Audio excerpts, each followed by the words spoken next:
L'astronome américain Allen Hynek était un ufologue, c'est-à-dire un spécialiste du phénomène OVNI. Désormais, je pense à lui quand je regarde le film Rencontre du troisième type, car il en fut le conseiller discret. Le docteur Hynek disait que le phénomène est trop sérieux pour être confié à des ufologues et qu'on devrait le réserver à des enquêteurs professionnels. D'une certaine manière, j'ai exaucé son vœu, puisque je suis officier dans un service de renseignement français et qu'un beau jour j'ai voulu comprendre pourquoi les soucoupes volantes de cinéma atterrissaient toujours au Nouveau-Mexique ou à Washington.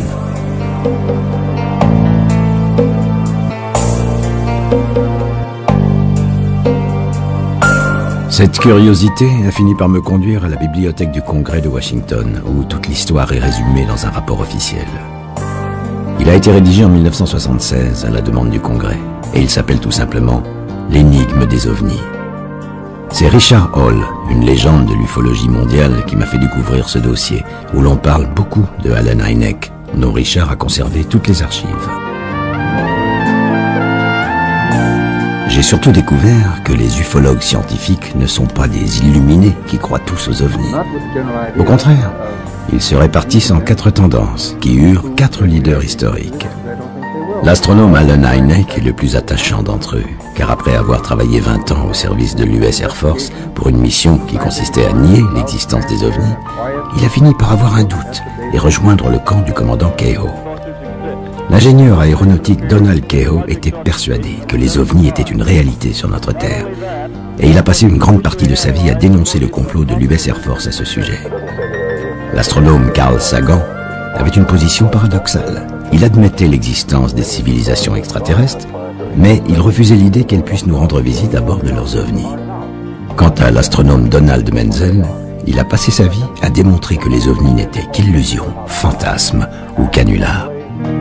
Allen Hynek a emporté son secret dans la tombe, et aujourd'hui, je connais ce secret.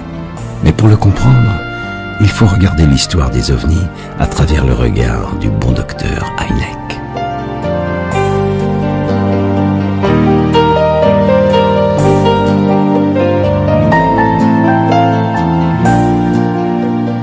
Le plus simple, c'est que je vous raconte cette histoire comme je l'ai fait un jour avec Alex, un ami qui préparait un livre sur le défi que l'idée extraterrestre pose à la pensée religieuse.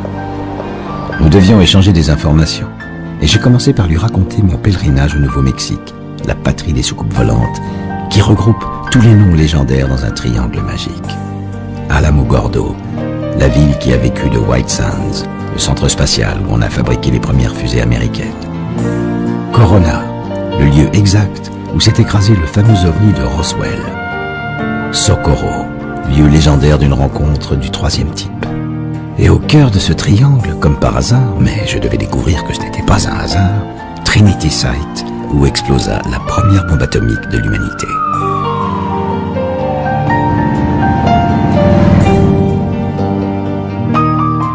En anglais, UFO est l'équivalent du mot OVNI pour désigner les objets volants non identifiés.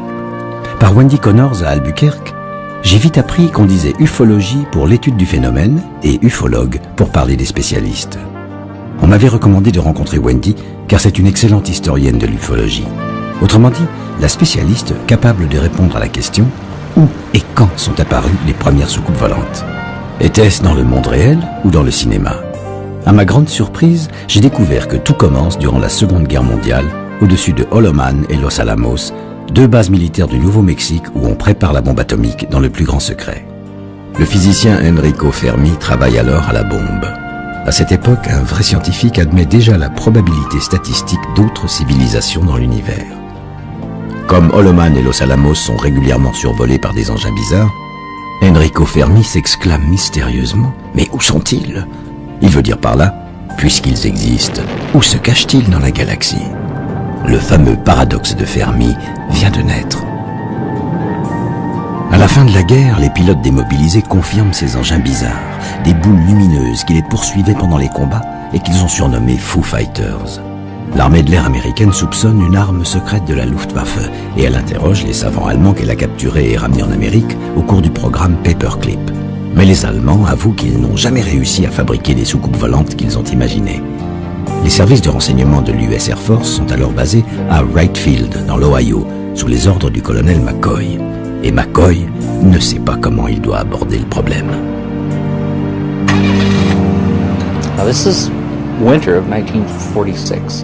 C'était durant l'hiver 1946.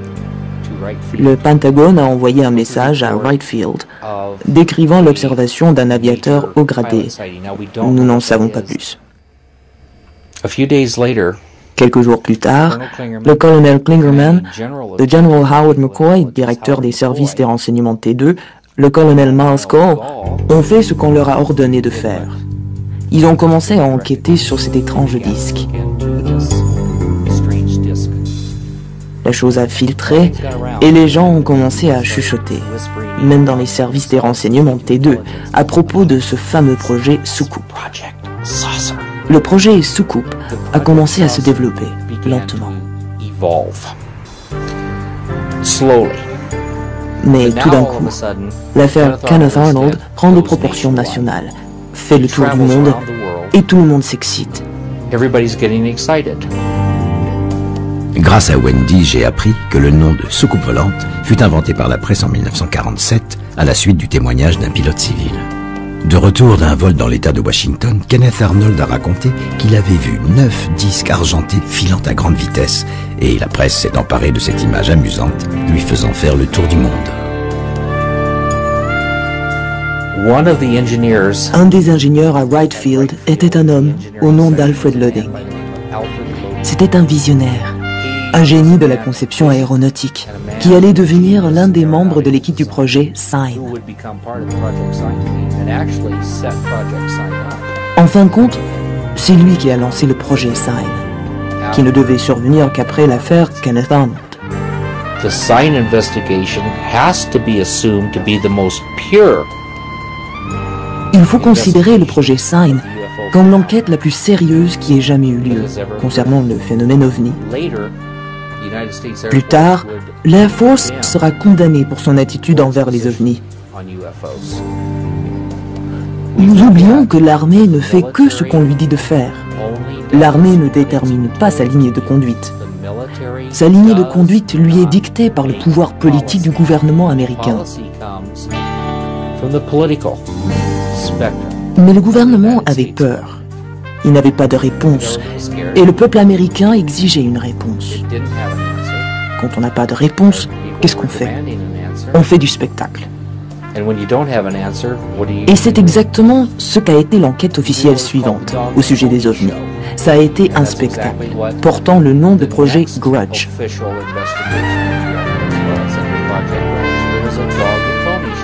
Au fond et en réalité, c'en était fini de la vraie recherche par l'armée au sujet des objets volants non identifiés.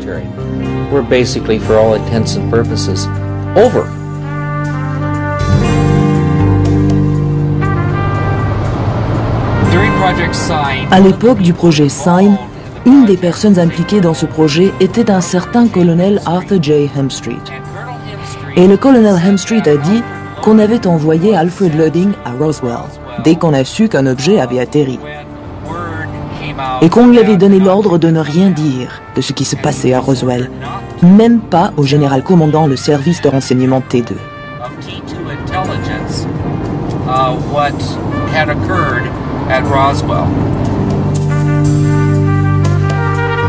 Comme je l'ai expliqué à Alex, je n'allais pas tarder à découvrir pourquoi le colonel McCoy, chef du programme Sign et officier de renseignement de l'Air Force, était tenu à l'écart du secret qui se mettait en place. Un secret auquel Allen Hynek allait participer bien malgré lui, à la suite du changement d'attitude de l'Air Force dont parlait Wendy, et qui porte le nom de Grudge, c'est-à-dire rancune. Un programme qui a démarré tout de suite après le premier mort officiel du phénomène OVNI. Au début de 1948, on demande au capitaine Mantell d'intercepter un OVNI repéré au-dessus de Fort Knox dans le Kentucky. Mais il s'écrase au sol peu après pour une raison inconnue. Officiellement, il a poursuivi la boule lumineuse de la planète Vénus et il a dépassé les limites d'altitude de son appareil. En réalité, l'Air Force est désemparée et elle commence à soupçonner une arme secrète des Soviets. Le Pentagone annule la mission du colonel McCoy parce qu'il affirme que les ovnis ne sont pas d'origine terrestre. On brûle les archives du programme SIGN, on le remplace par Grudge, qui devra ridiculiser les milliers d'observations d'OVNI dont les Américains témoignent chaque année. Dans cet objectif, l'Air Force engage Allen Hynek, qui devra tout expliquer par des phénomènes simples et naturels. Durant 4 ans, le Dr Hynek parcourt ainsi l'Amérique, honorant son rôle de debunker, c'est-à-dire en langage ufologique, celui qui est chargé de cacher la vérité. Mais en 1952 survient la vague d'OVNI sur Washington, qui met l'Air Force en alerte pendant 3 jours et qui va inspirer le cinéma.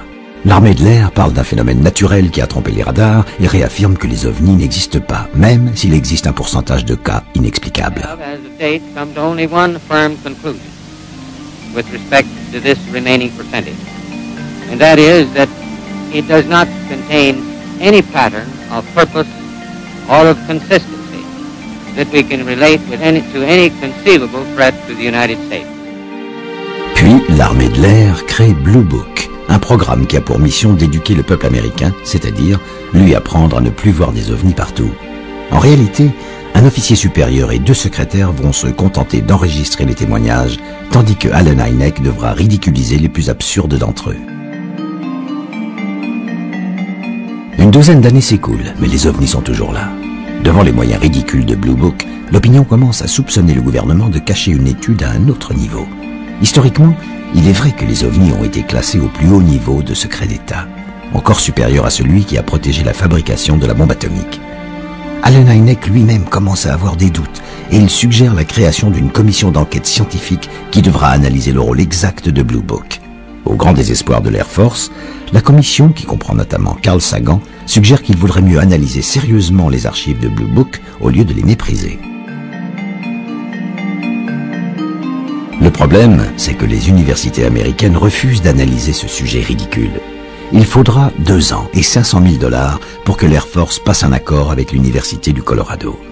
Mais avant que l'étude ne commence, le scandale éclabousse le directeur de cette étude, Edward Condon. Une fuite permet aux ufologues de rendre publique une note confidentielle de son adjoint destinée à rassurer la communauté scientifique. Cette note précise que la commission Condon fera semblant de croire aux soucoupes volantes pour mieux prouver qu'il est impossible d'en trouver une seule. Et en 1969, comme souhaité par l'Air Force, Edward Condon conclut à la désespérante impossibilité de conclure selon son immortelle formule. Sur les 10 000 cas archivés par Blue Book, 600 dossiers resteront à jamais non classés, c'est-à-dire inexpliqués. La légende des X-Files est née. Allen Hynek a échappé au scandale de la commission Condon car l'Air Force l'en a écarté. Elle n'a plus confiance en son debunker qui commence à être écœuré du rôle qu'on lui fait jouer. C'est alors qu'Allen Hynek fonde le QFOS, son association avec laquelle il définit les 3 typologies du phénomène. La rencontre du premier type, c'est-à-dire l'observation de boules lumineuses, la rencontre du deuxième type, c'est-à-dire l'observation rapprochée d'un engin inconnu, et la célèbre rencontre du troisième type. Dans son partenariat finissant avec l'Air Force, une dernière épreuve attend Allen Hynek, en compagnie du secrétaire de l'Air Force. Ils ont été convoqués par le Congrès, qui voudrait comprendre ce qui se passe avec les ovnis et surtout avec l'argent public. Mais en présence de son patron, le Dr Hynek sait qu'il devra se taire. Good luck, doctor. Well, I don't need it. Thank you. En 1964, Allen Hynek avait interrogé Lonnie Zamora, le shérif de Socorro, acteur malgré lui d'une célèbre rencontre du troisième type. Wendy et moi, nous avons tenté de faire la même chose, c'est-à-dire rencontrer Lonnie en passant par un de ses copains, Jacob Zingerle. C'est un morceau de jumbo, le cylindre dans lequel on a fait exploser la bombe atomique à Trinity Site. Le Nouveau-Mexique a toujours été un endroit où les hommes contemplent les étoiles. Nous avons eu la première explosion atomique. Les savants allemands du programme Paperclip ont été transportés ici au Nouveau-Mexique, où le Dr Von Braun a développé le programme spatial. Tout a commencé ici. C'est pour ça que les gens du Nouveau-Mexique considèrent avec beaucoup de sérieux la question du voyage spatial et de la vie extraterrestre.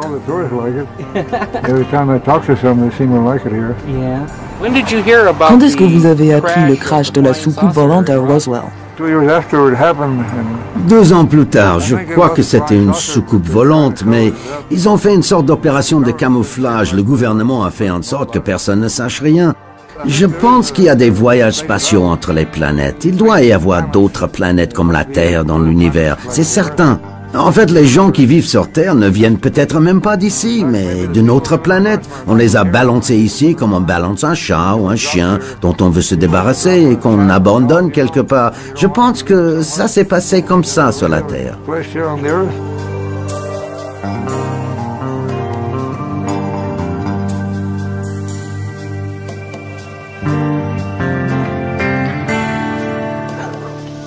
Allen Hynek disait que les témoignages connus ne sont que la partie visible de l'iceberg, car la plupart des gens se taisent parce qu'ils ne veulent pas voir leur vie gâchée par le ridicule ou par une encombrante célébrité. J'en ai eu la preuve ce jour-là. Le gars ne veut pas sortir. Je sais, il est là, sa voiture est là. Le cas de Lonnie n'a jamais pu être expliqué d'aucune manière, même par le canular. Et c'est pour cette raison que Socorro est devenu un lieu de légende que l'on retrouve dans le cinéma américain. À l'époque, Lonnie est en patrouille de routine quand il prend en chasse un véhicule en excès de vitesse. Soudain, une lueur attire son attention dans le désert. En bon policier, il abandonne la poursuite pour aller voir de quoi il s'agit. Sur le web, j'ai trouvé un document réalisé par les ufologues américains, une image qui représente ce que le shérif voit à ce moment-là. Quand il s'approche, Lonnie aperçoit 2 petits êtres en combinaison blanche qui se précipitent immédiatement dans leur engin pour décoller sans aucun bruit. Lonnie consigne l'affaire dans un rapport officiel et bien entendu, la presse s'en empare immédiatement, lui faisant faire le tour du monde et la faisant entrer dans la légende. Une légende que connaît bien Lawrence Romero car il a débuté dans le métier avec Lonnie.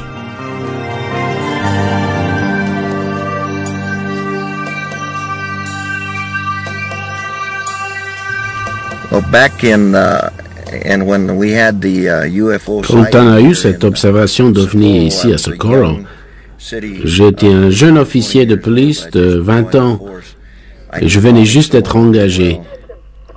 Je connaissais très bien Lonnie Zamora.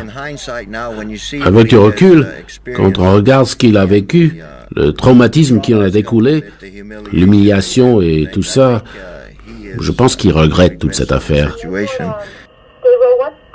Okay, we're going to be by the airport off the side road here, coming off the old 85 road.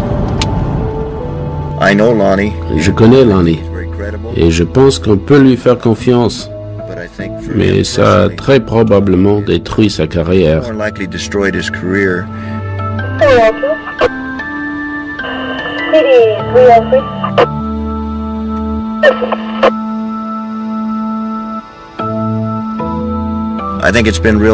Je pense que ça a été très dur pour lui et je lui exprime toute ma sympathie, mais je pense que tôt ou tard, on lui rendra justice.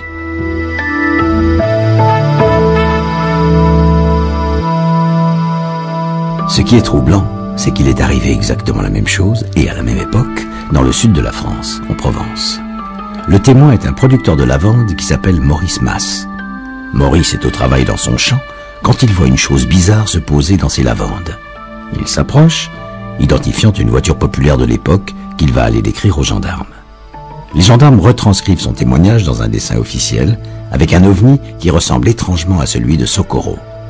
La seule différence, c'est que les 2 extraterrestres ont paralysé Maurice pour protéger leur fuite.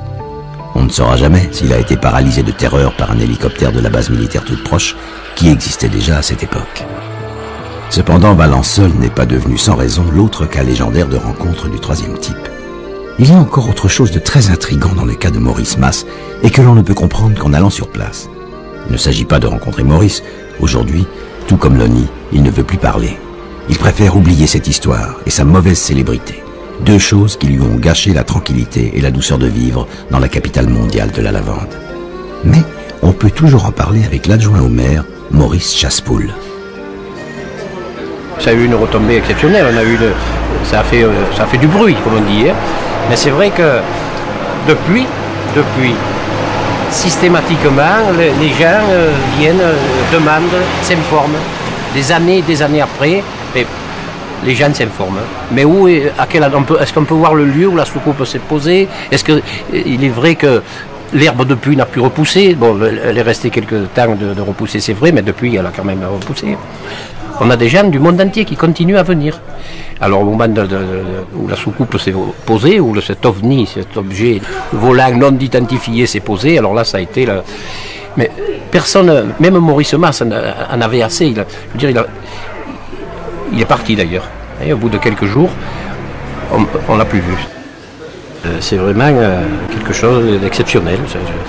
Ça ajoute encore quelque chose au charme du village, parce qu'on a un village charmant.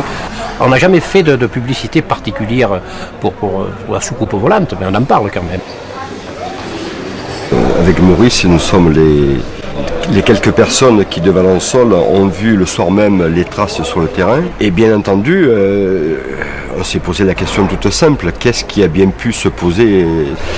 Ça ne peut que nous alerter, nous mettre sur une piste où l'on peut aller beaucoup plus loin et peut-être qu'un jour, les scientifiques nous expliqueront ce qu'il en est de ces traces sur le terrain. Max Demolle est le maire de Valençol qui m'a parlé du deuxième ovni tombé il y a 10 ans dans le champ de son frère Maurice. En réalité, cet ovni n'en était pas un, mais son explication rationnelle vient paradoxalement au secours de ce que pensent certains ufologues. Je ne sais pas si c'était le vent ou si c'est... Enfin, il y avait... Du côté nord, c'était pas loin, les tiges... Et du côté sud, ça allait à 40 mètres au moins. Alors des gens sont venus depuis voir. Des gens qui croient beaucoup aux ovnis et ils ont plutôt cru que c'était des ovnis, hein, eux. Mais moi, je sais pas si c'était un avion à décollage vertical ou si c'était simplement la foudre. En 1989, il est probable qu'il s'agissait de la foudre, attirée par les antennes radars situées à proximité. Et voilà ce qui est intéressant. Les radars émettent de très puissants champs de micro-ondes, dont certains ufologues pensent qu'ils peuvent perturber le vol des ovnis. Car ces mêmes ufologues pensent que les soucoupes volantes utilisent les micro-ondes comme énergie motrice. Ainsi, il y aurait une explication à l'ovni de Valençol en 1965. Il aurait été affaibli par les micro-ondes et il serait allé se poser dans le champ de Maurice Mas. C'est là qu'intervient l'ovni de Roswell, car les ufologues pensent que le célèbre crash du Nouveau-Mexique est dû à une perturbation par des radars militaires. Vaste mystère qui, en tout cas, ne semble pas perturber outre mesure l'ami Jeannot. Ma foi, c'est flou, c'est pas net et ça reste comme ça, depuis des années. Hein. Et on peut pas dire ni c'est vrai, ni c'est pas vrai, il est venu quelque chose, mais quoi? Alors on téléphonait de partout, à la gendarmerie on téléphonait tout le temps, on y téléphonait d'Amérique, même à la gendarmerie. Vous êtes à la gendarmerie de Valençol, d'ici, de là. Alors ça bouillonnait, comme on dit. C'est une chose mystérieuse, hein. Je vois pas, hein, ce qu'on pourrait raconter, hein. Je vois pas déçu, hein. Comme on dit, ça a été classé. Et alors voilà, hein. On pourra aller boire un coup après, hein.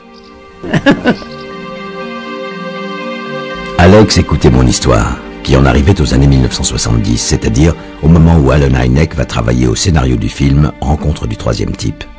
Même si je fais confiance à l'imagination des scénaristes américains, je me suis toujours demandé d'où avait bien pu sortir l'image des petits hommes gris. Leur histoire commence en 1977, date à laquelle Jesse Marcel se libère d'un secret qui le mine depuis 30 ans, c'est-à-dire quand il était officier de renseignement technologique à Roswell, la base d'où est partie la bombe d'Hiroshima. Et Jesse Marcel raconte une histoire oubliée, mais qui fit le tour du monde en 1947. Un premier communiqué officiel de l'Air Force a annoncé que Jesse Marcel avait expertisé une soucoupe volante accidentée. Puis, un second communiqué émanant du général Ramey a démenti l'information. Enfin, le général Ramey a organisé une conférence de presse où Jesse Marcel a identifié les débris d'un ballon météo, source de la méprise avec une soucoupe volante. En 1977, les médias américains relancent l'affaire Roswell. It was not anything from this earth that I'm quite sure of, because being an intelligence officer, I was familiar with just about all materials used in aircraft and in our air travel. This was nothing like that. Ainsi débute le mythe qui va inspirer les films et les téléfilms américains que nous connaissons aujourd'hui. One thing I was certain of, being familiar with all air activities, that it was not a weather balloon, nor an aircraft, nor a missile. Absolutely none. We knew that it was a cover story, and whose idea it was, I haven't the vaguest idea. La presse interroge les habitants de Roswell, comme Glenn Dennis. On apprend que les débris de la soucoupe volante ont été mis au secret dans un hangar avec 4 petits cercueils. Glenn rapporte alors le témoignage de sa fiancée de l'époque, qui était infirmière à la base militaire de Roswell. Il dit avoir oublié si c'était Adeline, Joyce ou Claudia, mais il se souvient des dessins qu'elle a réalisés pour lui, après avoir participé à l'autopsie d'un étrange cadavre. Glenn reproduit ces dessins pour la presse, qui associe leur image aux 4 petits cercueils. La légende des cadavres extraterrestres de Roswell est née. Légende? Pas tout à fait. Car la presse découvre que le secret de Roswell a été transféré à Wright Field, où le général Twining est alors chef du renseignement de l'Air Force. Les médias s'intéressent à lui et exhument sa déclaration publique de 1947. Les soucoupes volantes ne sont pas des essais militaires. Les témoins ont vu quelque chose, mais nous ne savons pas de quoi il s'agit. Comme Twining ne parle pas de ballon météo, et grâce à la loi sur la liberté de la presse, on exhume aussi une note secrète qu'il a adressée en 1947 au Pentagone, où il affirme que le phénomène est réel, ni hallucination, ni fiction. Loin de l'agitation médiatique autour de Roswell, Allen Hynek est alors en train de préparer sa collaboration au film de Steven Spielberg. Il se rend à l'ONU pour tenter de mobiliser l'opinion mondiale au sujet des ovnis. C'est l'époque où les amusants petits hommes verts de grand-papa deviennent nos très sérieux petits hommes gris d'aujourd'hui. À partir de là, l'Air Force va s'empêtrer de plus en plus dans ses explications. Dans un rapport aussi épais qu'un bottin de téléphone, curieusement hypertrophié pour un simple ballon météo, le crash de Roswell sera rectifié en ballon espion et les extraterrestres expliqués par des dummies, c'est-à-dire de simples mannequins anthropomorphiques. Le problème, m'a-t-on dit, c'est que tout ça ne tient pas la route.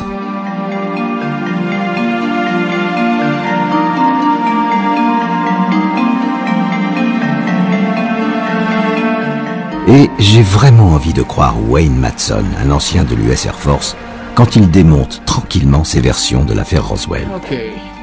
Avant que nous n'allions nous-mêmes à Roswell, Wendy avait suggéré une rencontre avec Wayne, qui fut d'abord aviateur, puis ingénieur aéronautique au sein de l'Air Force. Quand il était pilote de bombardier au Laos, Wayne a personnellement pourchassé un ovni. Puis, il a testé des missiles et des avions secrets sur la base de Holloman, ici, au Nouveau-Mexique. Décidément, Holloman tenait beaucoup de place dans cette histoire, et je devais découvrir que ce n'était pas fini.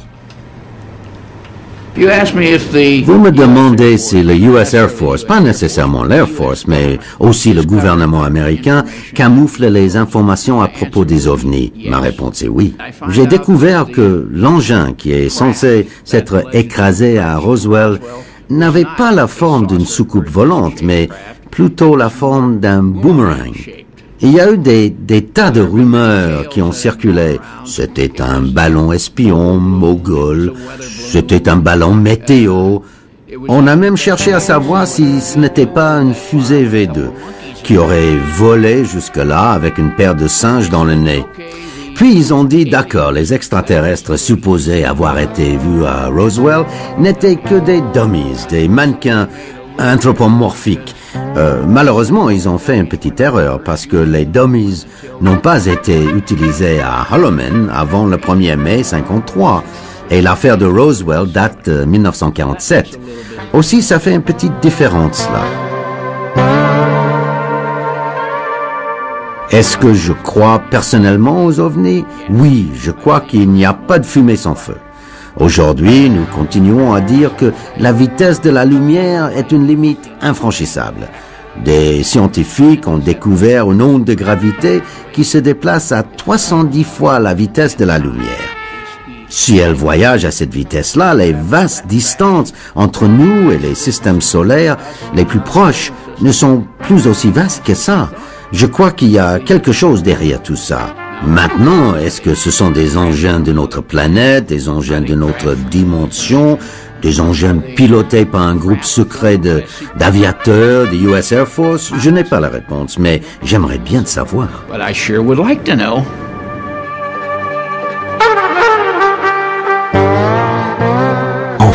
nous sommes arrivés au cœur de la légende. Et comme tous les touristes qui viennent ici pour acheter des souvenirs, nous avons flâné dans la ville avant de nous rendre au musée.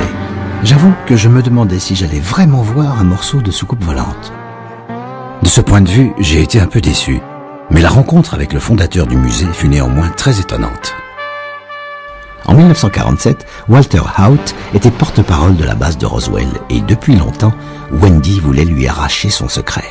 A-t-il vu, oui ou non, les cadavres des extraterrestres? Vous êtes l'homme qui a annoncé au monde que l'armée de l'air des États-Unis avait en sa possession une soucoupe volante.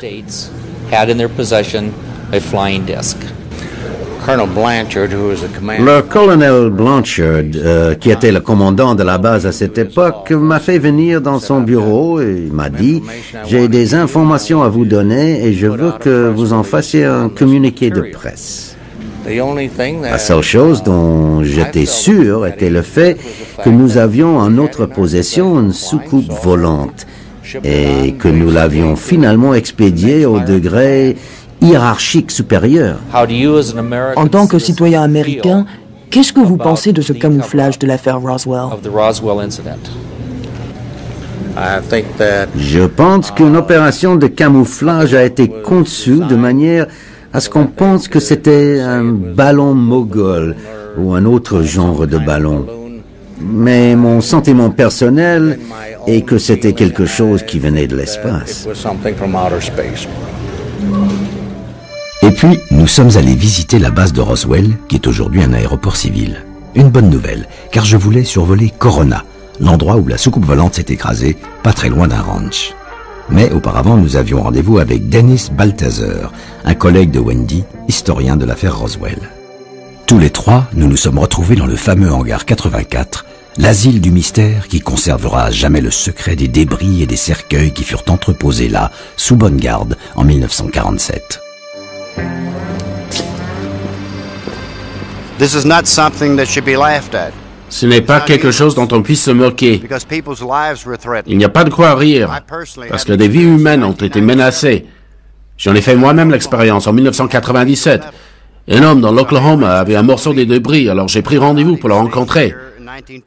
J'avais découvert que c'était un policier militaire affecté ici en 1947. Arrivé en Oklahoma, je n'ai pas pu le voir. J'ai été intercepté. Au lieu de ça, je me suis vu rencontrer deux gars qui ont prétendu être des officiers de l'US Air Force et agents spéciaux de renseignement. Ça a changé ma vie. Donc, l'affaire Roswell, c'est du sérieux.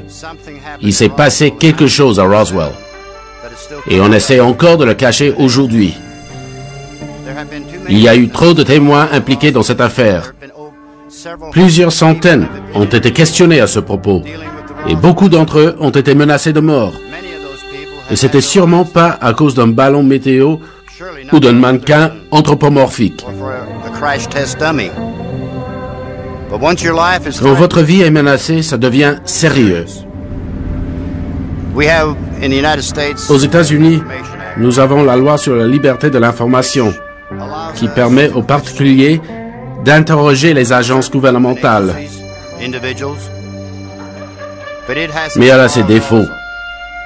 Les stratégies de retardement qui sont utilisées, les mensonges qui vous sont glissés, ou l'indifférence qui vous est opposée. Nous devons être crédibles. Nous devons être soutenus. Nous devons avoir des pièces écrites. Nous ne pouvons pas compter uniquement sur les témoignages. Peut-être que les témoins sont une des clés majeures pour comprendre l'affaire Roswell, mais il nous faut de la documentation.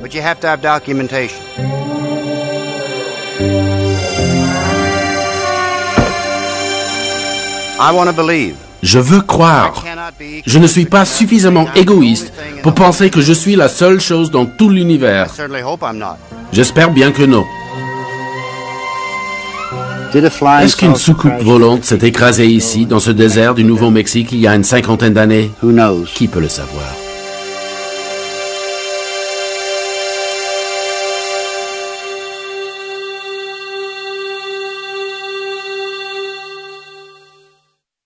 Alex a eu la même réaction d'incrédulité que j'ai eue moi-même. Tous mes amis américains parlaient d'un complot de leur gouvernement. Certes, les USA sont un État fédéral où la tradition des pionniers est de se méfier du pouvoir central. Mais je devais découvrir qu'il n'y a pas que l'Amérique profonde qui dénonce le complot.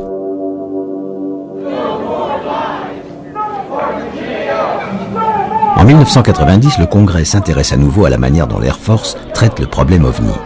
Soutenu par le public, le sénateur Stephen Schiff crée une commission d'enquête sur l'affaire Roswell au sein du GAO, l'organisme qui contrôle l'utilisation de l'argent public.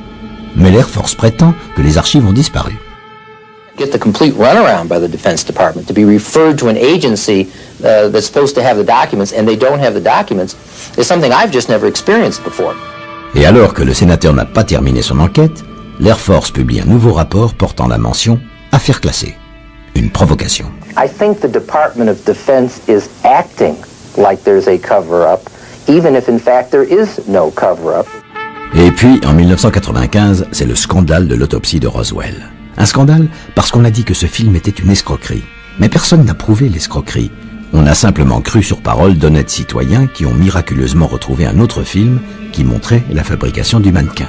La seule vérité dans cette affaire, c'est son double impact. Elle a habitué le public à l'idée extraterrestre et elle a ridiculisé l'enquête du sénateur Schiff.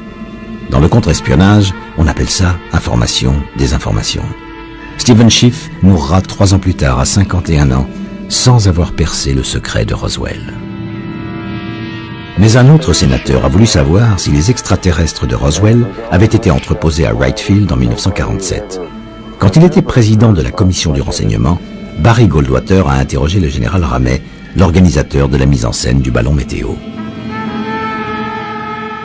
I've never heard him get mad, but he got madder than hell at me, cussed me out, said don't ever ask me that question again. Et il y a encore des astronautes pour dénoncer le complot. L'un d'entre eux rejoint le point de vue de tous ceux qui imaginent que le secret est caché dans le désert du Nevada, au cœur de la mystérieuse base 51, celle qui fait rêver tous les espions, les ufologues et les cinéastes de la planète. Edgar Mitchell représente un courant ufologique qui pense que la technologie extraterrestre est déjà sur Terre, mais utilisée par des humains après la capture d'un ovni ou d'une négociation avec les extraterrestres. Many of the sightings that people around the world are making now are not due to alien technology, to aliens, but to humans using an alien technology. There is reason to believe that some technology has been utilized by perhaps government and military people. On the other hand, our current government and military is totally naive about this. In other words, it's been separated away from government. And that's very alarming. Gordon Cooper n'est pas en reste, le célèbre Gordo du programme Mercury. Gordo a été personnellement confronté au problème OVNI et, par un ami pilote basé à Roswell en 1947, il sait que toute l'affaire cache quelque chose. Gordo a lui aussi tenté de mobiliser l'ONU et il continue son combat aujourd'hui. Gordo a repris le flambeau de la vérité que Allen Hynek a porté toute sa vie. C'est en 1986 que le bon docteur Hynek est mort, emportant son secret dans la tombe.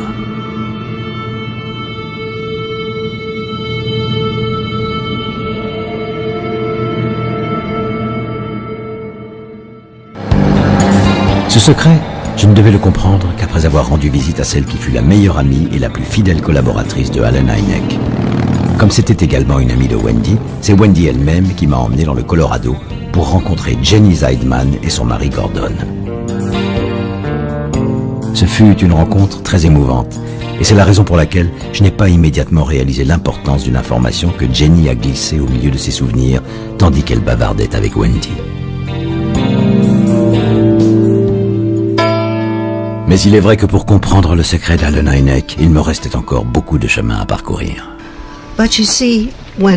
Mais tu vois, Wendy, à l'époque où le projet Blue Book n'existait plus, après quoi, 20 ou 21 années, je pense que l'Air Force en était arrivé à haïr Allen Hynek et que Allen Hynek en était arrivé à haïr l'Air Force. Allen Hynek avait fini par reconnaître que les ovnis étaient un véritable mystère scientifique et il voulait résoudre ce mystère pour le simple plaisir de le résoudre. Scientific mystery. And he wanted to solve this mystery for the joy to solve L'Air Force lui demandait de donner des explications simples aux cas d'OVNI qu'elle lui fournissait. Mais elle fournissait ce qu'elle voulait.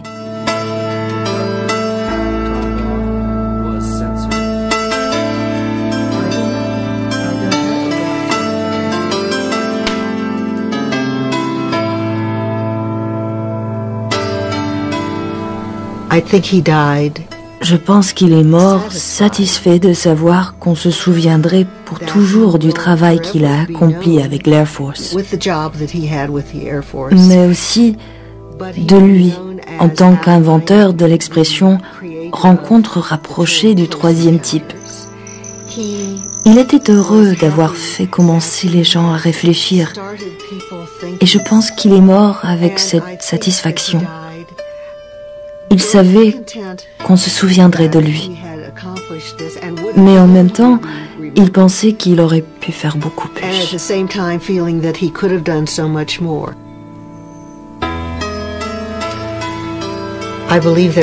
Je crois qu'il y a un complot de l'Air Force et du gouvernement vis-à-vis de l'information de l'opinion publique. Pourquoi ce complot? Est-ce parce que le gouvernement, qui est le père du peuple, pense en tant que père que l'enfant n'est pas assez adulte pour connaître la vérité? Mais il y a une autre possibilité. Peut-être le gouvernement est-il aussi perplexe que n'importe qui à ce sujet, et il ne veut pas que le public sache qu'il est tout aussi ignorant que lui. Everyone else is, and they do not want the public to know that they are also ignorant of the true facts. Je vais te dire qu'un mois avant sa mort, il m'a fait venir dans sa maison de Scottsdale pour un adieu. Nous savions tous les deux que c'était un adieu. Et il m'a dit, vous pensez que c'est tout ce qu'il y a? Ce qu'il voulait dire, c'était, y a-t-il un au-delà? Qu'est-ce qu'il y a après la vie? Pensez-vous que c'est tout ce qu'il y a? Et je lui ai dit, je ne sais pas. Nous nous sommes tenus la main un instant. Et c'est la dernière fois que j'ai vu Allen Hynek.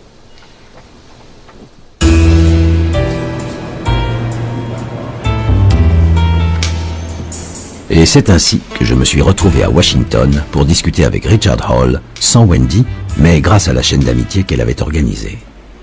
Il y a un point commun entre Jenny et Richard. Richard fut le meilleur ami et le plus fidèle collaborateur du commandant Keyhoe, l'autre monstre sacré de l'ufologie avec le docteur Hynek. D'ailleurs, le destin ne fait jamais rien par hasard, puisque Donald Keyhoe et Allen Hynek sont devenus amis après avoir été adversaires dans leur quête commune de la vérité. Aujourd'hui, Richard est lui-même devenu une légende vivante, parce qu'il est l'héritier des deux hommes. Quand je l'ai rencontré, il m'a dit « Afin que 20 ans de sueur, de larmes et de sang ne soient pas perdus, j'ai fondé le FUFOR, qui a récupéré toutes les archives du NICAP de Keyhoe et du CUFOS de Hynek.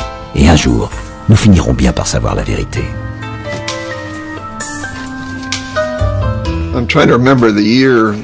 J'essaie de me souvenir en quelle année c'était. Je pense que c'était en 58 ou 59. Le colonel McCoy était déjà retraité de l'Air Force à ce moment-là. If they are humanoid, there can be humanoids picked out, since the range of size, shape, and color on this planet covers almost the entire spectrum, that it almost dictates the fact that there would be, let's say, agents of the space people, wherever they come from, living among us at the present time and having been here over the last 100 years. Quand je travaillais avec Donald Keyhoe, nous formions une bonne équipe parce qu'il savait comment fonctionnait le gouvernement et l'armée, car il était diplômé de l'Académie navale. Il était licencié en ingénierie, c'était un pilote très expérimenté, il avait une incroyable expérience d'aviateur. Je pense que le commandant Keyhoe a fini par conclure que c'était le CIA qui était derrière le secret visant les ovnis. En fin de compte, la raison pour laquelle ni le CIA, ni quiconque au gouvernement, ni même les médias ne sont capables d'aborder le sujet, c'est qu'il est trop complexe, trop difficile à comprendre.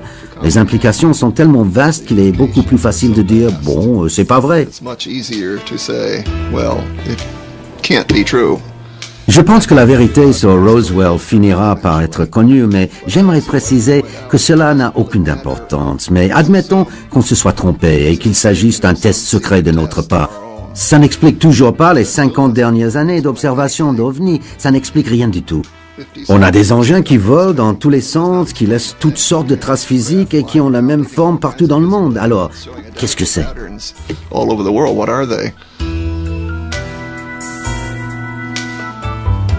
Ces gens-là ne viennent peut-être même pas de l'espace. J'aime dire qu'ils viennent d'ailleurs. Par ailleurs, je suis ouvert à tout.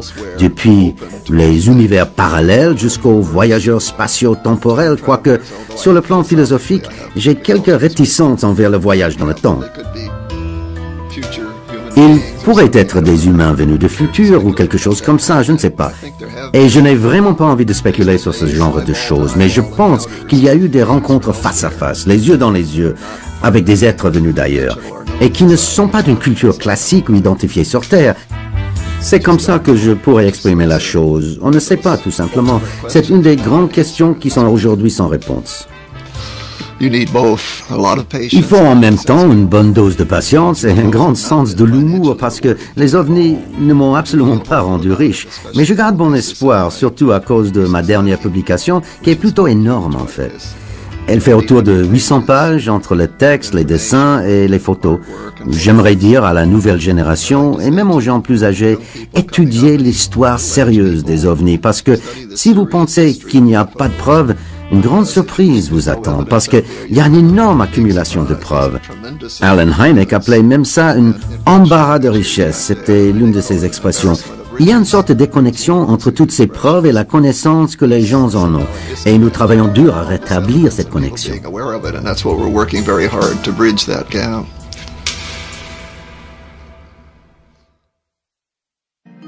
Alex était impatient de savoir si Richard Hall et Allen Hynek avaient découvert le même secret. Mais pour comprendre, il faut d'abord admettre ce que les scientifiques nous disent aujourd'hui. L'existence d'une civilisation extraterrestre est probable, c'est-à-dire non prouvée, mais suggérée par les probabilités mathématiques. Ensuite, on peut aborder la question ouverte par Richard Hall. Les ovnis sont-ils des objets matériels ou des portes spatio-temporelles? Dans tous les cas, sont-ils vraiment sans danger pour nous? Cette dernière question a été sérieusement posée en 1999 à Paris par un groupe de personnalités civiles et militaires qui avaient l'habitude d'analyser l'évolution générale du monde au sein de l'Institut des hautes études de défense nationale, un organisme gouvernemental français. Ce groupe de réflexion a produit un rapport qui a été publié dans les kiosques avec le titre « À quoi doit-on se préparer ?» et qui a été parallèlement adressé au gouvernement français. Il recommandait de sortir les ovnis du ridicule où on les enferme généralement, car un jour, on pourrait avoir des problèmes, notamment dans le domaine de la sécurité aérienne. Cet événement, ajouté à ma rencontre avec Richard Hall, a constitué l'engrenage infernal qui m'a poussé à continuer mon enquête. First of all, the objects are not unidentified. We know what they are. Second, in many cases, in most cases, they're not flying. And finally, in many cases, they are not even material objects. Donald Menzel incarnait une approche qui consiste à ramener l'ensemble du phénomène à des illusions de la nature, comme l'aurore boréale, ou à des illusions humaines, comme les rentrées atmosphériques, les ballons stratosphériques et les avions secrets de toutes sortes. Bien entendu, sans oublier les vrais canulars, comme certains films ufologiques qui prétendent montrer une authentique soucoupe volante vénusienne. Donald Menzel s'attaquait aux ovnis en scientifique, ce que ne sont pas les sociologues, qui se contentent du fantasme pour tout expliquer. Le grand psychologue Carl Jung proposait quant à lui une explication poétique, affirmant que les soucoupes volantes sont la projection d'un mandala, le disque symbolique de la plénitude. Mais le problème est ailleurs, puisqu'on voyait déjà des ovnis au XVIIe siècle et que les pilotes d'aujourd'hui continuent à en voir. Allen Hynek disait qu'il faut toujours chercher le signal au milieu du bruit. Traduit chez les aviateurs qui voient des ovnis, cela veut dire qu'au milieu des témoignages visuels, il faut chercher ce qui est confirmé par un signal radar. J'ai évoqué cet aspect du problème avec 3 moustachus, c'est-à-dire 3 vétérans chevronnés. Jean-Charles Duboc est un ancien commandant de bord sur avion civil. Il a croisé un ovni en vol au-dessus de Paris en 1994 et il a témoigné ensuite, ce qui est rare. Bernard Norlin est ancien général d'armée aérienne et ancien directeur de l'Institut des hautes études de défense nationale. Il était dans cette fonction quand est sorti le rapport dont j'ai parlé. Quant à Jack Crean, c'est un ancien leader solo de la patrouille de France.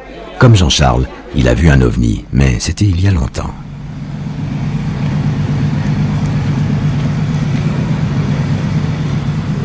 Le steward qui était dans le poste, la copilote, puis moi-même avons vu un objet absolument énorme nous passer devant nous et s'arrêter à 25 nautiques de notre position. Il avait une dimension de 2 à 300 mètres, comme une espèce de très grosse lentille rouge sombre avec des bords flous. Nous l'avons observé à peu près entre 1 et 2 minutes. Nous l'avons vu devenir transparent et disparaître. Et j'ai commencé à en parler que lorsque j'ai appris qu'il y avait eu un écho-radar qui était enregistré sur ce phénomène par le centre de Taverny. Moi, avec le recul, j'ai pris ça, comme une démonstration de puissance technologique d'une civilisation extraterrestre qui nous dit, ben voilà, vous n'êtes pas seul dans l'univers, voilà ce que nous savons faire. Moi, personnellement, ce que ça m'a fait, c'était de m'intéresser à l'astronomie. Parce qu'on parle d'OVNI, mais les gens n'ont aucune connaissance en astronomie.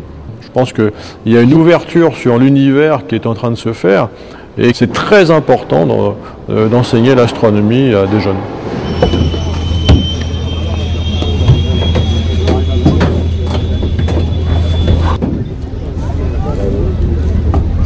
Moi, personnellement, je ne crois pas, tout au moins en première analyse, aux ovnis.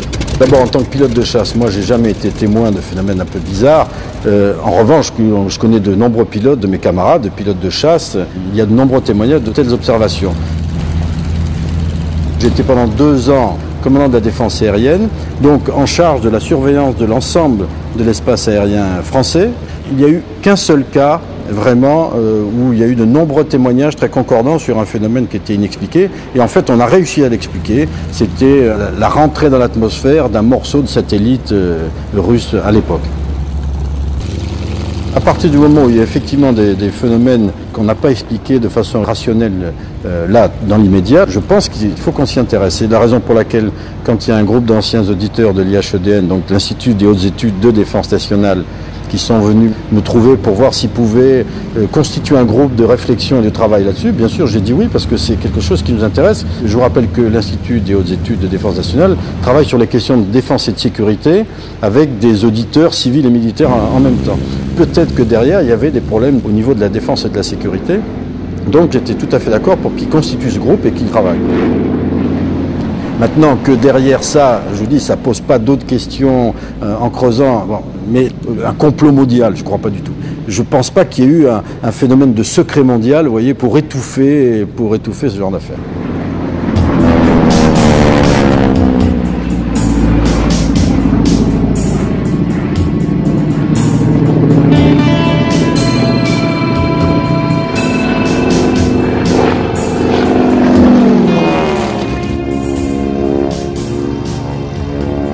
Pendant un entraînement en vol de nuit avec les Mirages, rassemblement de nuit au radar, j'ai vu, et mon coéquipier également, quelque chose qui nous a évidemment interpellés et qui ne correspond toujours pas, moi, à l'état actuel de mes connaissances aéronautiques, quelque chose auquel je puisse donner une explication.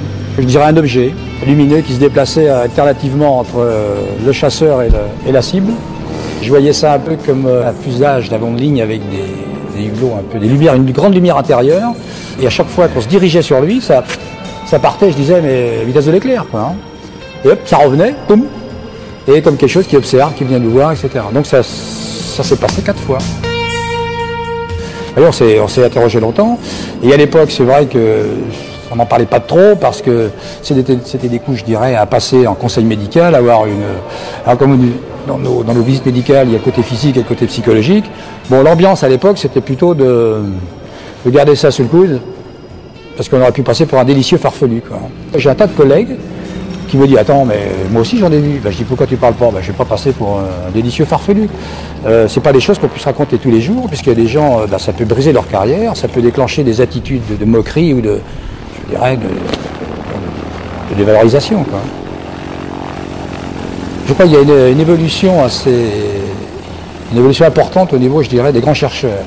Puisque, comme je vous disais, il y a plus de 350 témoignages qui ont été analysés dans des milieux scientifiques, dans des milieux de savants qui font ça de la manière la plus pragmatique qui soit et la plus mentale qui soit.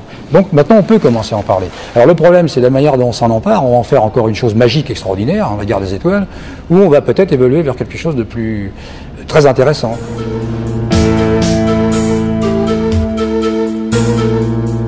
En réalité, cette évolution a commencé à l'époque de l'affaire Roswell, date à laquelle Yves Sillard était directeur du CNES, l'équivalent français de la NASA. Avant de devenir le père de la fusée européenne, puis secrétaire général à l'OTAN, c'est en 1977 que Yves Sillard a créé ce qui reste mondialement connu sous le nom de GEPAN. Alors face à quelque chose qu'on ne comprend pas, je pense que la bonne attitude scientifique, c'est d'essayer de comprendre.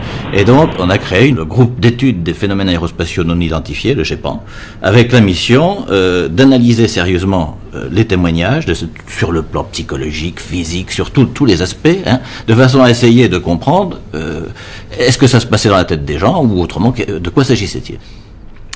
C'est un des rares organismes au monde qui s'est attaqué, qui continue à travers son fils, ou je sais pas comment il faut l'appeler, le CEPRA, à s'intéresser de façon sérieuse et rigoureuse à ce phénomène. Le problème, si vous voulez, c'est que on est en face de phénomènes qui sont inexpliqués et qu'on n'arrive pas à expliquer. Donc, je pense que ça reste pour moi fondamental de conserver une attitude rigoureuse et scientifique vis-à-vis d'un phénomène qu'on ne comprend pas et qui visiblement apparaît de façon permanente dans le monde entier. Donc ça me paraît essentiel de continuer à s'y intéresser.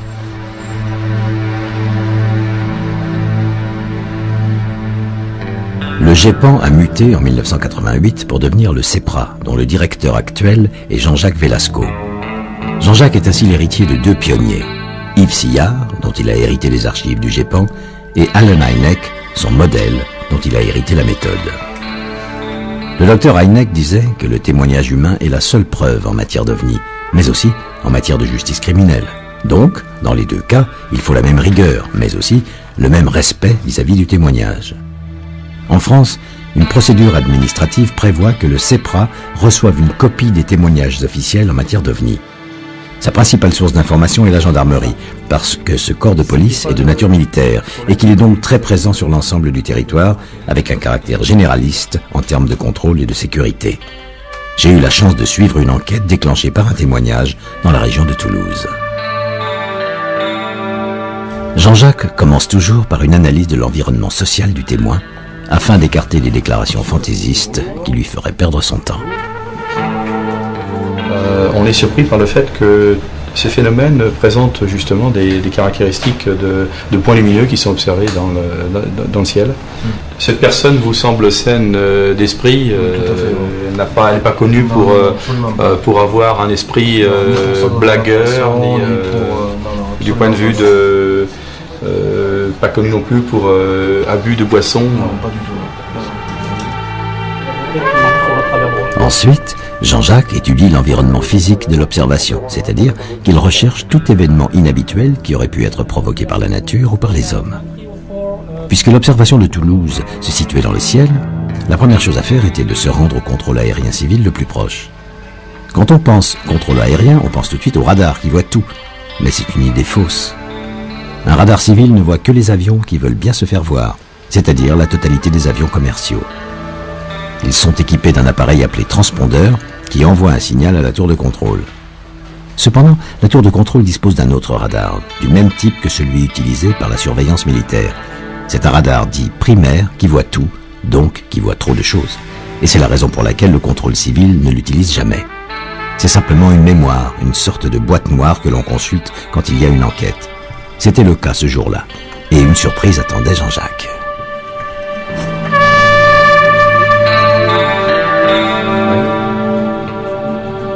Et donc là, vous êtes sûr que ce ne sont pas des avions? On est à peu près sûr que ce ne sont pas des avions, surtout trois plots différents. Il n'y en aurait eu qu'un à la limite. Non, ce sont des avions inconnus sans transpondeur. C'est quelque chose d'inconnu sans transpondeur. Donc il y a quelque chose là qui pourrait être intéressant à... Quel que soit l'intrus, c'était forcément un objet, puisqu'il avait été accroché par un radar. Dans l'ensemble, les déclarations du témoin semblaient donc fiables, et il ne restait plus qu'à le rencontrer pour cerner son profil psychologique. Comme cela arrive souvent, le témoin a demandé que l'on préserve son anonymat par peur du ridicule. Pouvez-vous donc très rapidement nous situer sur un croquis la disposition de ces lumières, ainsi que la direction dans laquelle ces objets lumineux se déplaçaient? Je vous indique à peu près la géométrie et la direction. Voilà, la direction à peu près de l'engin. Voilà, je vous ai fait la géométrie et la direction. Est-ce que vous aviez, lorsque cette observation a été effectuée, vu un contour autour de ces lumières? Non, il n'y avait aucun contour. Ce qui m'a surpris, c'était ce dessin géométrique. C'est comme des ballons de football, si vous préférez, oui, à peu près 20 cm, un peu plus. Dans mon fond intérieur, je sais que c'était pas un avion. Je sais que c'était pas un satellite. Il n'y avait pas de bruit, il n'y avait rien. C'était le silence. C'est pas évident de témoigner. Et je me mets à la place des gens qui témoignent pas parce que c'est dur d'aller voir quelqu'un, de lui dire bon ben j'ai vu quelque chose. On passe pour un illuminé ou on va passer pour un gentil une gentille personne et c'est là où c'est le plus dur. Mais ça m'intéresserait de savoir qu'est-ce qui s'est passé à 5h30 du matin au-dessus de chez moi. Voilà. Pour l'instant, Jean-Jacques ne peut pas répondre à la question de Monsieur X. L'enquête va suivre son cours, elle prendra peut-être plusieurs années. Les recoupements d'informations demandent du temps et surtout des moyens que ne possède pas le CEPRA. En attendant, le dossier a rejoint les archives historiques du GEPAN. Il deviendra un jour un ballon météo ou un petit avion de tourisme en infraction, à moins qu'il ne reste définitivement inexpliqué, un véritable objet volant non identifié, comme 1% des cas traités par Jean-Jacques. Nous avons quand même une bonne approche de ce que sont les chiffres sur la réalité du phénomène OVNI, et en particulier sous deux aspects. L'aspect lié aux observations terrestres. Nous avons des archives portant sur une cinquantaine d'années qui représentent un peu plus de 3000 à 3500 témoignages pour lesquels demeure un cas sur 100 inexpliqué. Et puis nous avons le deuxième volet, et celui-là est sans doute à mon avis, le plus pertinent pour une étude scientifique rigoureuse, qui est celui des cas aéronautiques.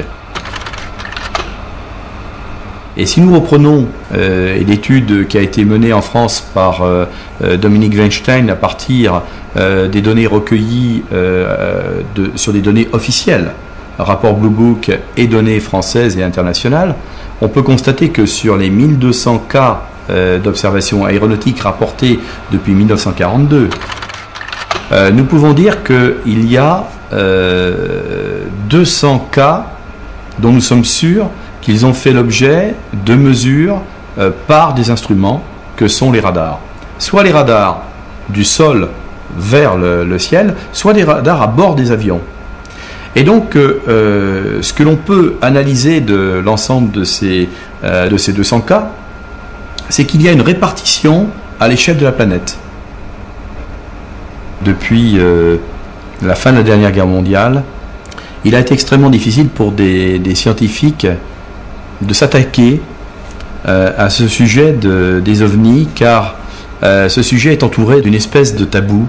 Des hommes comme le professeur Hynek ont souffert justement du fait qu'ils, comme on dit, ils se sont brûlés les ailes parce qu'ils n'étaient pas en accord avec ce que leur profession, leurs collègues voulaient qu'ils soient. Mais je crois qu'aujourd'hui, le professeur Hynek est probablement le premier scientifique à avoir mis le doigt sur un phénomène qui devra trouver des explications dans les décennies, si ce n'est dans les siècles à venir.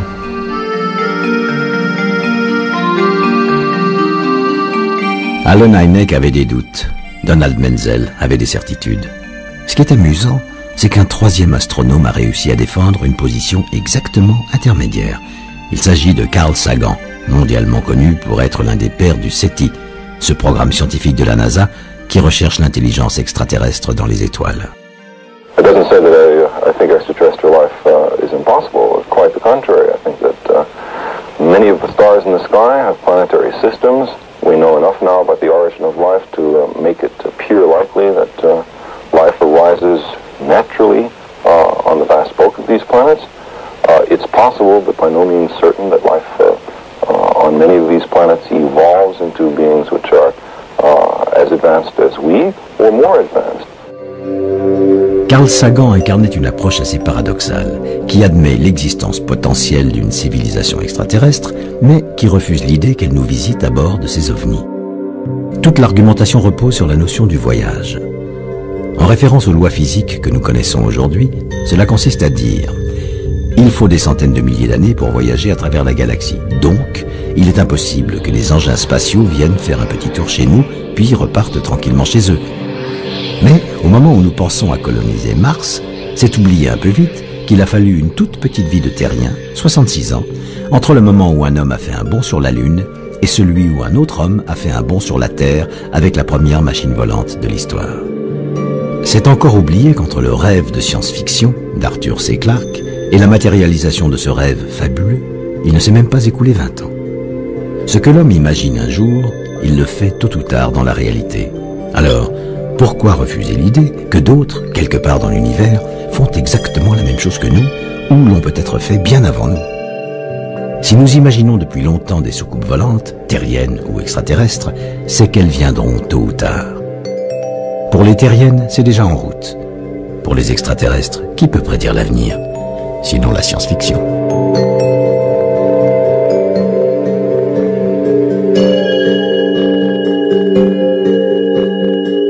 La science-fiction a une valeur prédictive parce que les maîtres du genre sont souvent des scientifiques. Le mathématicien Von Neumann, collaborateur de la bombe atomique américaine, a imaginé les cyborgs, ces êtres mi-hommes, mi-machines qui envahissent le cinéma aujourd'hui. Le biologiste Asimov a imaginé 3 lois de sécurité pour contrôler l'intelligence artificielle, dont sont déjà dotés les robots humanoïdes qui envahissent notre quotidien. Pour cette raison, l'Agence spatiale européenne a lancé ITSF, un programme d'études qui demande à Patrick Geiger, directeur d'un musée de la science-fiction, de proposer des idées futuristes. L'idée de base, en fait, de l'agence spatiale, c'est de se dire, voilà, il y a 5000 auteurs ou 10 000 auteurs qui ont écrit ou qui écrivent de la science-fiction, et beaucoup de science-fiction liée à aux nouvelles technologies.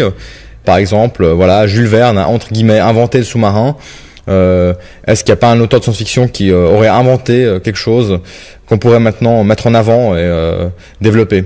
Il y a quand même quelque chose que je trouve assez incroyable, c'est qu'on a la possibilité, là encore, que dans 2 ans ou 3 ans, il y a un ingénieur qui travaille à 100% sur une idée qu'on avait trouvée dans Flash Gordon.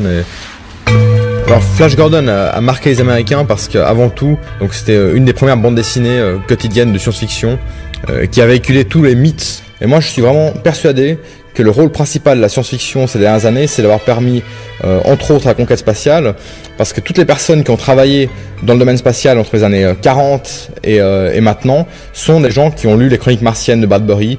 Moi, je pense par exemple à l'ascenseur spatial. L'ascenseur spatial, c'est une idée scientifique qui a été reprise ensuite par Arthur C. Clarke dans un livre qui s'appelle Les Fontaines du Paradis. Le principe, il est assez simple. Même construisons entre l'équateur et une orbite géostationnaire un lien fixe, quelque chose de très résistant, qui servirait vraiment de filin pour un ascenseur. Comme ça, on enverrait de façon très rapide et aisée du matériel jusqu'à l'orbite géostationnaire. Et maintenant, il y a quelques jours, la NASA vient de révéler qu'elle s'intéressait à cet ascenseur spatial et que dans les 50 prochaines années, une construction serait envisageable. Alors je pense que la science-fiction, c'est vraiment un masque révélateur, on va dire. C'est une façon de travestir la réalité pour mieux faire ressortir certains aspects. Par exemple, quand on parle, je sais pas, de clonage, eh bien évidemment, on pense à Aldous Huxley, qui a écrit Brave New World dans les années 30. Lui, c'est plutôt la question qu'il met en avant, c'est en quoi cette technologie de clonage a changé le monde. Et quand on prend Asimov, c'est plutôt l'impact que les êtres artificiels auront sur la société et qu'est-ce qu'il faut faire pour les empêcher de nuire ou d'interagir de façon violente avec l'humanité. Oui, la science-fiction est éternelle par définition, mais pas dans ce qu'elle décrit, mais plutôt dans la façon qu'elle a de montrer la relation entre l'homme et l'espace, l'homme et le temps, et l'homme surtout et sa création.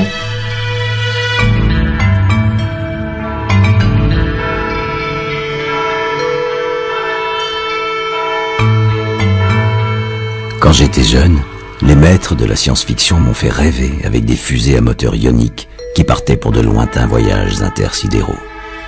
On peut imaginer ma surprise quand j'ai découvert un vrai moteur ionique dans un centre d'essai de l'Agence spatiale européenne. Mais hélas, je n'ai pas vu de moteur utilisant la magnéto-hydrodynamique, un système de propulsion révolutionnaire qui existe aujourd'hui dans les laboratoires et qui serait utilisé par les ovnis.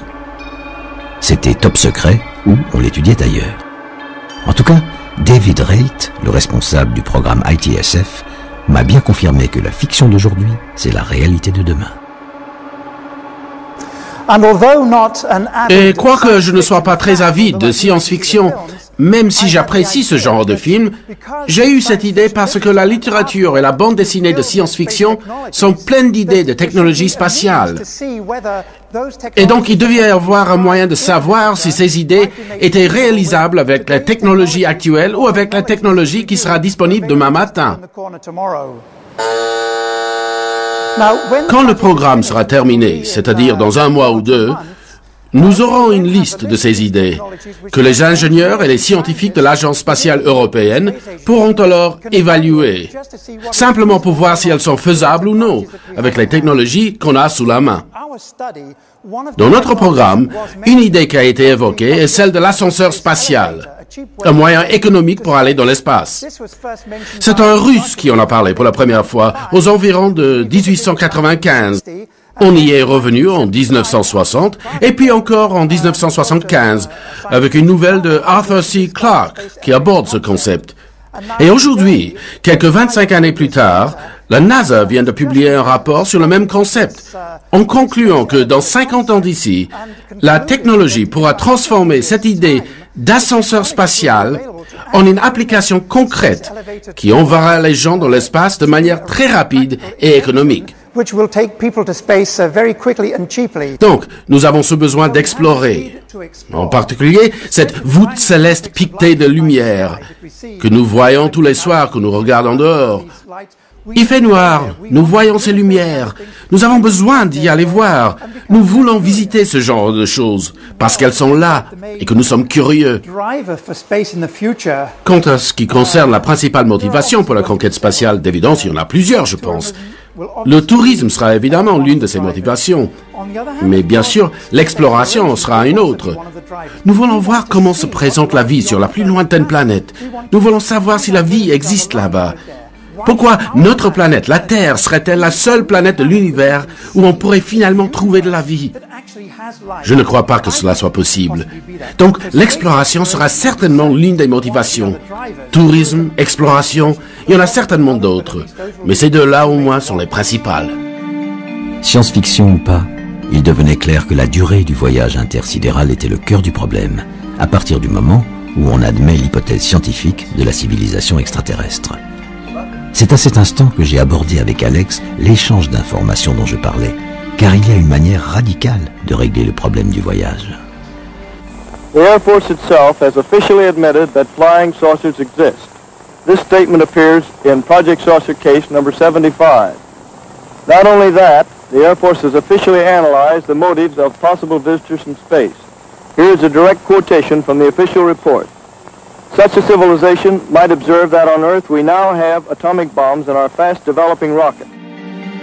Donald Kaye-Howe incarnait l'approche qui consiste à dire que les visiteurs extraterrestres ne voyagent pas parce qu'ils sont déjà parmi nous. Ce n'est pas l'idée d'une invasion secrète, mais plutôt l'idée qu'ils seraient nos ancêtres. Des êtres semblables à nous-mêmes qui auraient colonisé notre planète avant le déluge et dont l'humanité conserverait la mémoire sous les traits de tous les dieux dont elle peuple le ciel. On peut sourire de cette approche, mais on peut aussi observer que dans la culture terrienne, la vie et la connaissance tombent toujours du ciel. Les textes religieux sont remplis d'allusions à des dieux, des anges, des géants ou des rois qui sont venus sur terre avec leurs chars de feu pour apprendre la soumission aux hommes et féconder leurs femmes. Et on peut encore remarquer que dans les anciennes civilisations humaines, les grands prêtres étaient toujours de grands astronomes, ou le contraire, ce qui revient au même. En matière de mystère cosmique, il y a d'évidence un lien entre le sacré et le profane. Et la meilleure preuve est que le père du Big Bang était un père de l'Église catholique, l'astrophysicien Georges Lemaître. Personnellement, j'en étais resté à Galileo Galilei, qui a failli perdre la vie à cause de cet amalgame sacrilège, au contraire du pauvre Giordano Bruno, brûlé vif en l'an de grâce 1600, pour les mêmes raisons.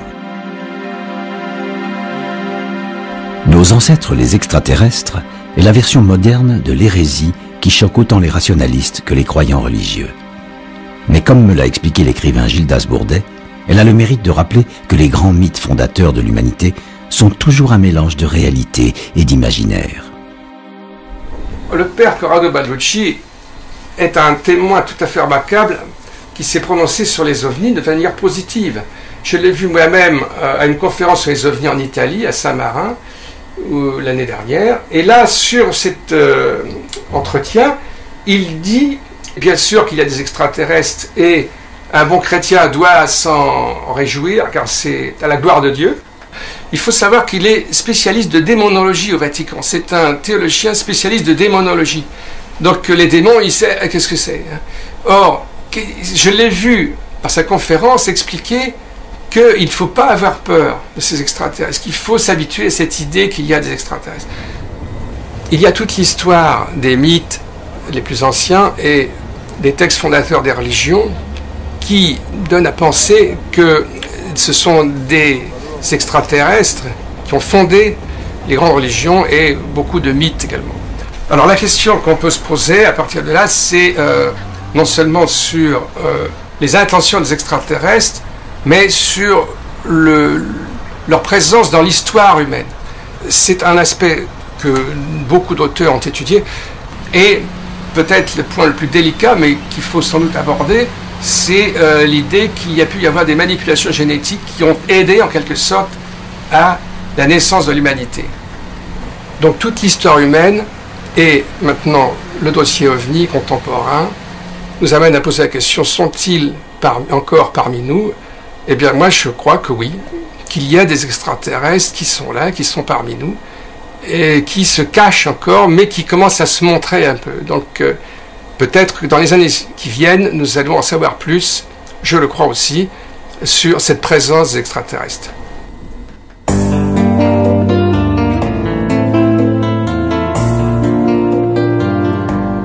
À propos de cette hérésie, il m'a semblé intéressant de savoir ce que pourrait en penser l'Église du Vatican, celle qui brûla jadis Giordano Bruno.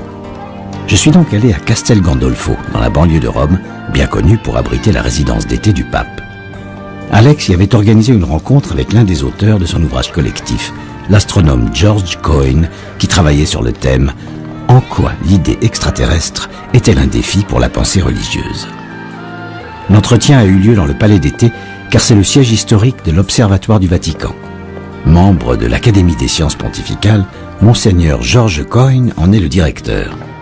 J'avoue que le père Coyne, jésuite américain, a bouleversé mes idées reçues, notamment quand il prend bien soin, pour parler de Dieu, de ne pas choisir entre le genre masculin et le genre féminin. Vous savez, il arrive parfois qu'un croyant pose la question: comment Dieu a-t-il pu créer un univers si vaste, si grandiose et si prolifique à l'égard de la vie, et ensuite limiter la vie à ce tout petit grain de sable que nous appelons la Terre. Quel genre de Dieu pourrait faire cela? C'est évidemment une question très intéressante à se poser. Où se trouvent ces extraterrestres dont nous pensons qu'ils devraient exister statistiquement et mathématiquement?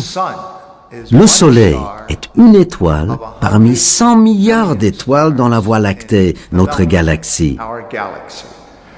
Il existe 100 milliards de galaxies dans l'univers. Ça veut dire qu'il y a 100 milliards par 100 milliards d'étoiles dans l'univers. Combien d'étoiles sont comme le Soleil? Disons 30 ou 40%.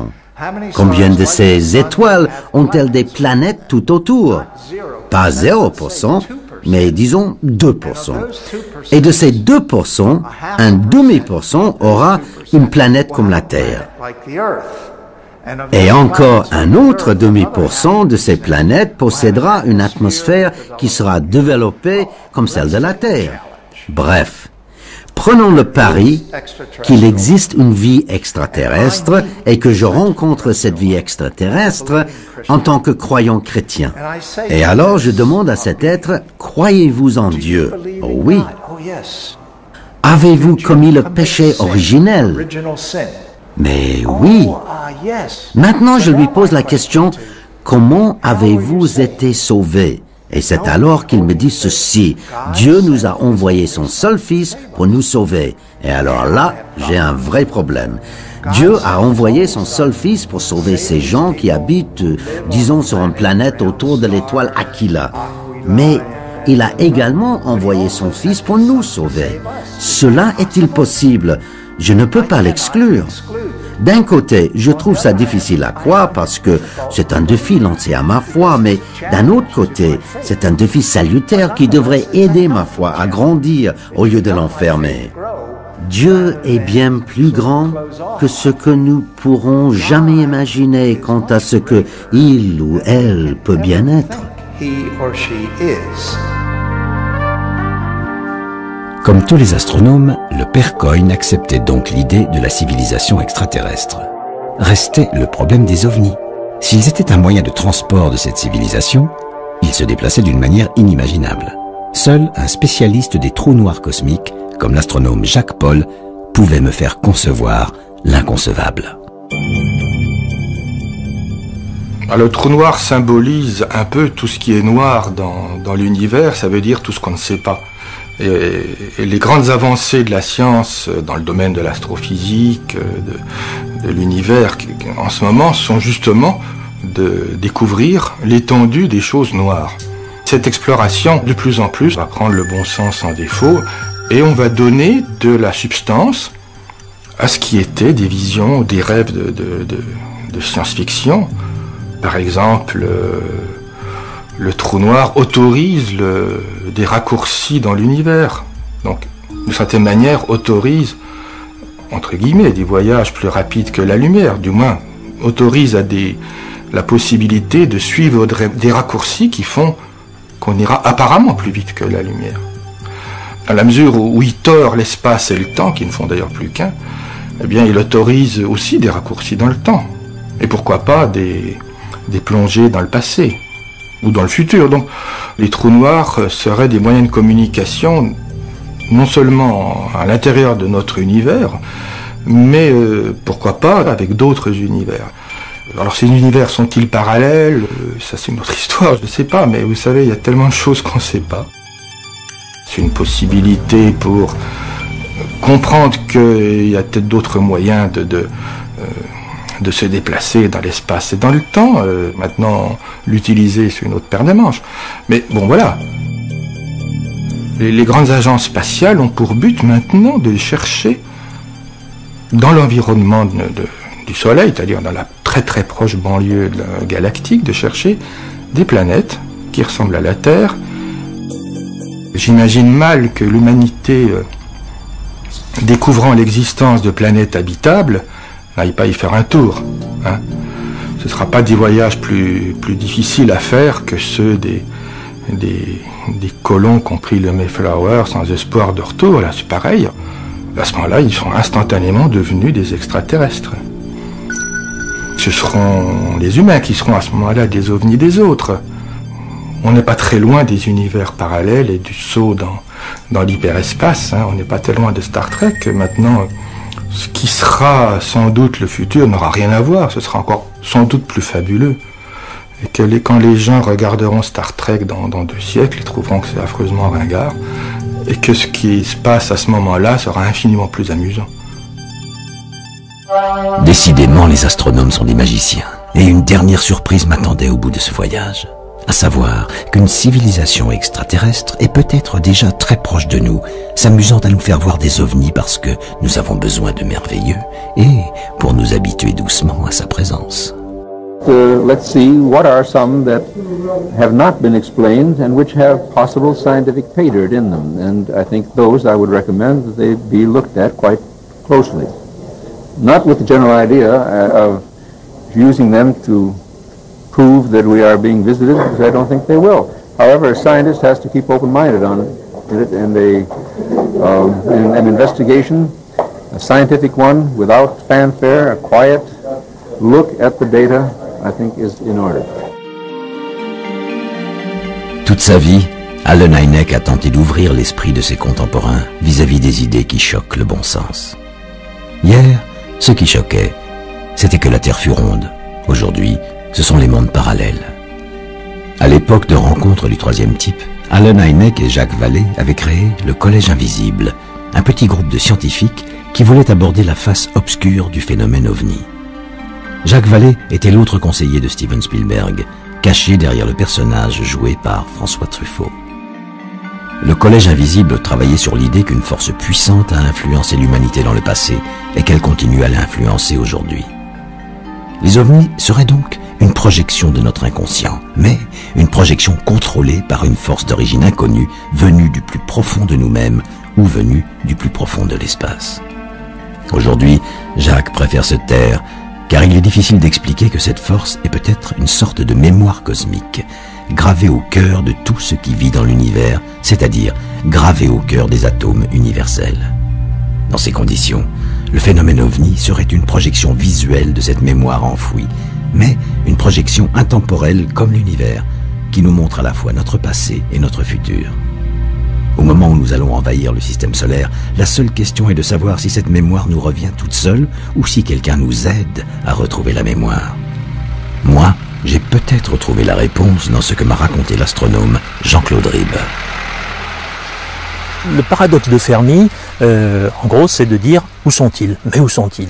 Les astronomes et avec eux les biologistes sont convaincus qu'il doit y avoir plein de civilisations extraterrestres. Mais alors, si c'était ça, on devrait déjà les voir, ils devraient être venus. Parce que ce qu'il faut voir, c'est que la durée humaine, c'est rien par rapport à la durée de la galaxie. On s'aperçoit qu'en un temps astronomiquement très court, 10 000 ans, 100 000 ans, même en 1 million d'années, une civilisation, une seule si elle existe, va essaimer, va avoir conquis la galaxie. Or, on ne les voit pas. Donc c'est ça le paradoxe, c'est de dire, mais on est convaincu qu'il y a des tas de gens, mais où sont-ils cachés? Le physicien américain O'Neill, qui n'est pas un auteur de science-fiction, a imaginé, il y a déjà plusieurs années de ça, des îles artificielles, des îles de l'espace, on peut appeler ça des planètes creuses aussi, qui seraient de grands cylindres de 30 km de long sur 6 km de diamètre, ce qu'on va construire dans notre système solaire d'abord. Probablement l'endroit le plus favorable, où on a beaucoup de matériaux, c'est entre Mars et Jupiter, là où il y a ce qu'on appelle la ceinture d'astéroïdes. Donc, un jour, on enverra certaines de ces îles, en groupe, vers une autre étoile. Alors, ce qu'on imagine de faire, nous, un jour, je ne sais pas quand, mais enfin dans les siècles prochains, ce qu'on imagine de faire d'autres, ailleurs, puisqu'on pense qu'il doit y avoir d'autres civilisations ailleurs, pourraient le faire. Ont pu le faire, peut-être déjà. Autrement dit, ils pourraient être parmi nous, du moins dans le système solaire, cachés quelque part, dans cette ceinture d'astéroïdes.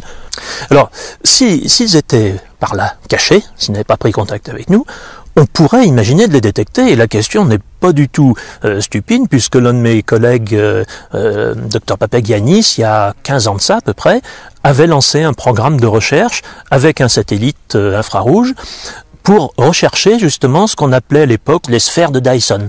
C'est le physicien américain Dyson qui avait imaginé ça en disant: Si une civilisation est évoluée, elle ne va pas se contenter de ses planètes, elle va se constituer des sphères avec de la matière, et dans ces sphères, elle vivra autour de son soleil, par exemple, ou autour d'une source artificielle. C'est une hypothèse fantastique, extraordinaire, mais qui n'est pas irrationnelle. On peut assez bien démontrer justement que ce que nous envisageons de faire plus tard dans l'espace, d'autres l'auraient fait, et dans ce cas-là, ces extraterrestres, ils ne viennent pas de très loin aujourd'hui, ils sont déjà parmi nous. Je ne dirais pas qu'ils sont sur Terre, mais ils sont dans le système solaire, et ils viennent nous voir. Je m'imagine un astronome en train de scruter le ciel, d'écouter avec les grandes oreilles des radioastronomes. On regarde, si par hasard il n'y a pas un signal, puis derrière moi, il y a un petit extraterrestre en train de me taper sur l'épaule, et j'ai certains collègues qui disent « Non, je me retournerai pas parce qu'il peut pas être là. » Je suis désolé, mais moi j'ai quand même envie de me retourner pour voir, juste au cas où. Des extraterrestres dans la banlieue de la Terre. Voilà la pièce manquante pour comprendre, peut-être, le secret du docteur Hynek, dont Jenny est la dépositaire, et qu'elle garde pour elle, car elle sait qu'il est littéralement incroyable. But, in 1973, mais en octobre 1973, pendant la grande vague d'ovnis sur la côte est des États-Unis, Hynek et moi, nous étions à un déjeuner dans l'Ohio. Et quelqu'un à table a dit à Hynek, « Alors, Dr. Hynek, c'est vrai que des corps d'extraterrestres ont été transportés à Wright Field ?» Et Hynek a répondu, bien sûr il a répondu, « Je ne sais pas. » Alors, il s'est tourné vers moi et il a chuchoté, « Mais si, c'est vrai. » But it is true. Et Allen Hynek précise qu'en réalité, les corps ont été transférés à Holloman au Nouveau-Mexique.